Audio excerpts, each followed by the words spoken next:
Salve família Tricolor, Turbina por aqui, sejam bem-vindos, fim de noite e tem boletim informativo para atualizar vocês sobre algumas informações do São Paulo.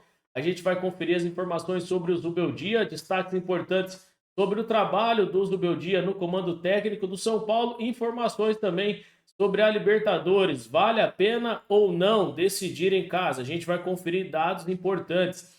Também informação sobre o Mercadão Tricolor, né? Jogadores que estão voltando que não devem servir para o Zubeldia e jogadores que podem chegar, principalmente aí os três nomes mais falados nos últimos dias no mercado da bola do São Paulo. A gente vai conferir essas informações. Deixa o seu like, se inscreva no canal. Muito obrigado pela sua presença e vamos primeiro falar do destaque do Zubeldia. Técnicos do Beldia, né, galera? Tem pelo menos aí mais de 50 dias no comando técnico do São Paulo. Treinador que veio para sanar o problema, né, após a saída do Carpini. E tem agora 86% de aproveitamento. São 10 jogos, 8 vitórias, 2 empates, 19 gols marcados e 4 gols sofridos.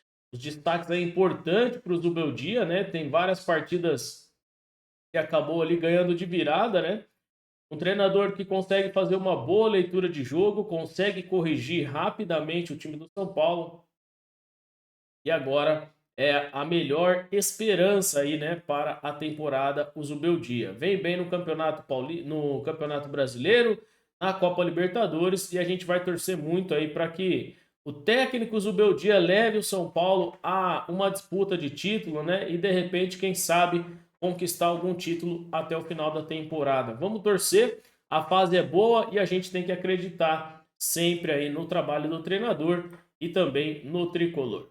Vamos falar de informação bacana e importante aí sobre umas estatísticas a respeito da Libertadores, né? Quero compartilhar com você para a gente conferir aqui, ó, a informação que tá no GE, né? E teve o sorteio aí da Libertadores, galera. E a questão agora é que eles fizeram ali algumas estatísticas a respeito de decidir em casa e decidir fora. E a pergunta é a seguinte: é melhor decidir um duelo de ida e volta em casa? Então, na questão aí de mata-mata, né, a gente vai falar dos destaques do São Paulo também. Então, os números mostram aí, galera, segundo os estudos aí, né, que 59% das vezes no universo de jogos, sempre com brasileiros, em qualquer fase, o mandante do duelo de volta sai vencedor. Ou seja, na Libertadores, ser líder de grupo na primeira fase já mostra uma vantagem, visto que garante, no mínimo, o mando de campo do segundo jogo de oitavas de final. Então, vale sim a pena você se classificar melhor na primeira fase da Libertadores para decidir em casa, né? 59% aí das vezes que isso aconteceu mostram através desses dados, né, que é mais importante você decidir em casa. Cerca de 308, galera, duelos de qualquer fase mata-mata em dois jogos na Libertadores com brasileiros envolvidos. Desses 308, 181 ganharam o duelo decidindo em casa, né? Aproximadamente aí 58,8%. 127 ganharam o duelo decidindo o jogo fora de casa, aproximadamente aí 41,2%. Então, a maioria decidindo em casa, né? Lembrando que tem a questão aí com brasileiros envolvidos, venceram decidindo em casa. Por isso que é importante você ter a melhor campanha na primeira fase de grupos da Libertadores para decidir os duelos, pelo menos até a semifinal em casa. Se a gente restringir aí, conforme informações, para as oitavas de final, a fase que será disputada aí próxima em agosto, né, nos dias 14 e 21, cerca de 124 duelos, ó, de oitava de final em dois jogos pela Libertadores com brasileiros envolvidos.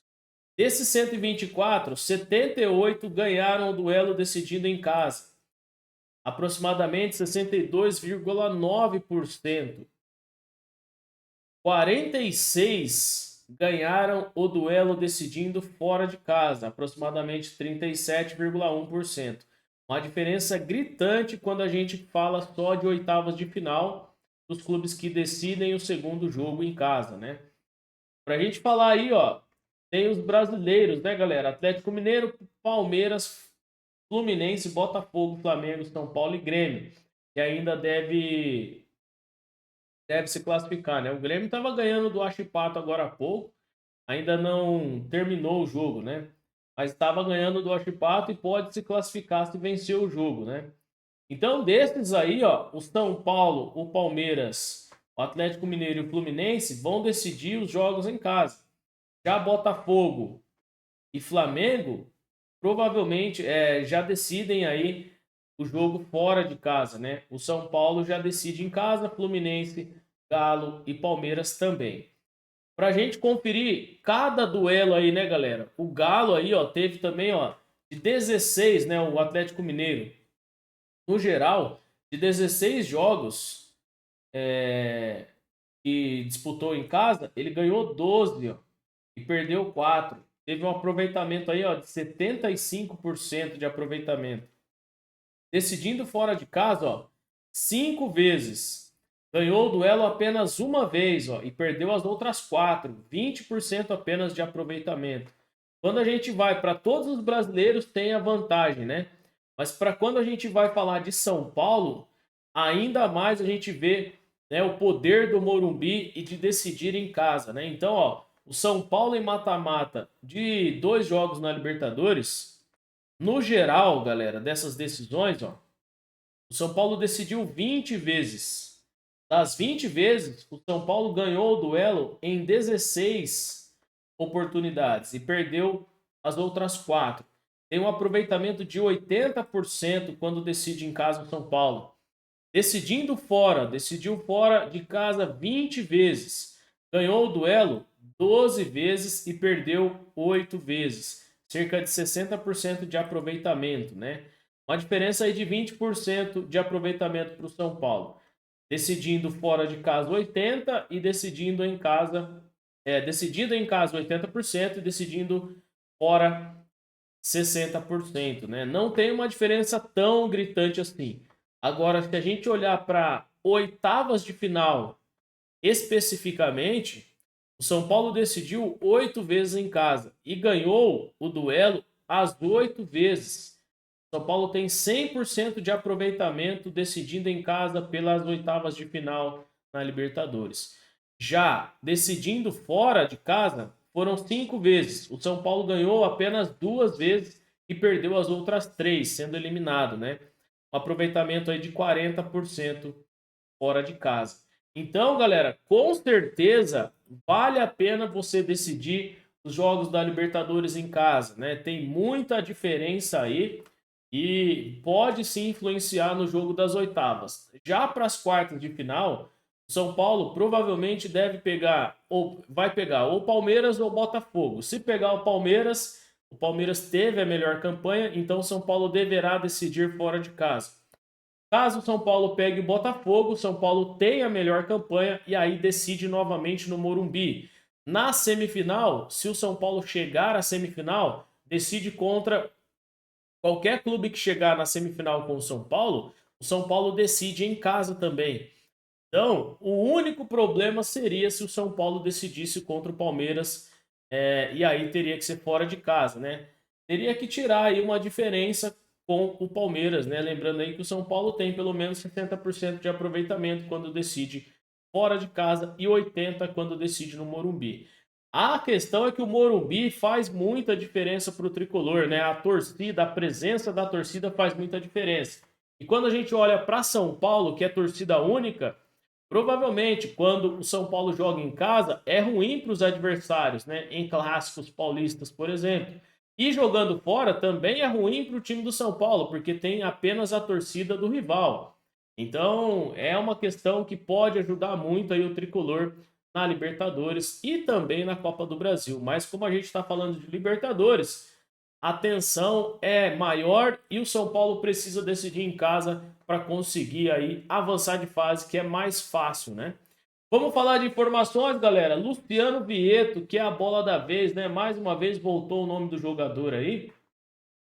E o jogador está em fim de contrato, né, galera? Provavelmente aí deve ter alguma proposta, o salário acima de R$ 1 milhão, mas algumas informações de bastidor aí que não tem nada confirmado, não tem nada certo, não tem nada oficial, é que o técnico Luiz Ubeldia pediu, né, a contratação do jogador. Então foi ventilado ali alguns jogadores e ele acabou aí falando, né, que gostaria de contar com o Luciano Vieto. Jogador de 30 anos, tem contrato até o meio do ano, né? Jogador que está na Arábia, tem 1,73 m de altura, argentino, né? Nascido aí em 93. Teve passagens pelo Racing, pelo Atlético de Madrid, Valência, passagens pelo Fulham da Inglaterra, né? Pelo Sporting também, vários clubes aí na carreira do jogador. E pode chegar de graça, né, para o São Paulo. O problema é o salário que é muito alto. Se o São Paulo se livrar do Ramos Rodrigues, pode até conseguir ali fazer um bom acordo com o Luciano Vieto, né? O que talvez, na minha opinião, aí 700, 800 mil reais estaria muito bom para o jogador. Mais de 1 milhão, na minha opinião, tem que ser um cara muito, muito acima da média para pagar um salário desse, né? Jogador aí que tem 1,83 m, ele tem a posição principal como segundo atacante, mas também joga como meia. É argentino, o jogador que pode ajudar o São Paulo, é um bom jogador, se caso vier, mas vai depender muito aí da questão de salários, né? Vamos aguardar para ver se vai ter alguma coisa oficial e a gente volta e atualiza você. No momento, é o pedido do Zubeldia e o São Paulo avalia uma forma para trazer o jogador. Lembrando que tem um problema aí de salário muito alto. Para a gente falar também, galera, de jogadores que estão voltando, né? Lisieiro, Orejuela, jogadores que estão emprestados. Luan, que não tem espaço no Vitória, nem joga, não é titular no Vitória. E o Gabriel Neves, né? Jogadores que estão fora. Agora, se esses jogadores vão voltar para o São Paulo, principalmente os que já estão voltando, Orejuela e Lisieiro, a gente com certeza espera que o São Paulo faça um mercadão de ofertas pelos jogadores, né? Coloca na oferta Lisieiro e Orejuela e se livra logo desses caras, né?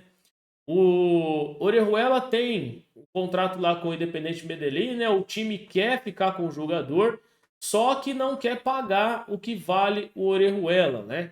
E o São Paulo não quer abrir mão também dos valores que já foram investidos no jogador.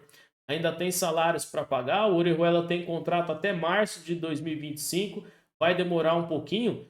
E o Independente Medellín espera que o São Paulo rescinda o contrato com o Orejuela.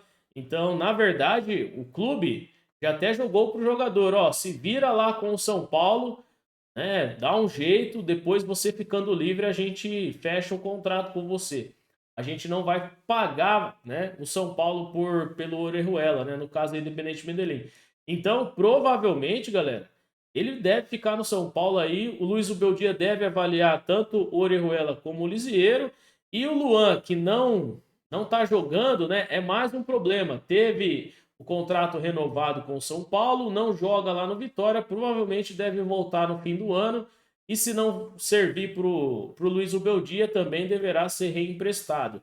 Nenhum clube quer esses jogadores, né? Não chega proposta nenhuma por eles. Talvez o Gabriel Neves possa acabar saindo. Outro jogador que vai retornar, que pode também ser utilizado pelo Luiz Ubeldia, é o Gedson Mendes, né? Que deve estar voltando do Elche. Não teve também uma boa passagem de empréstimo, né? Vamos ver se ele vai aí atrair os olhos do Luiz Ubeldia. É um jogador que vai ser avaliado, reavaliado.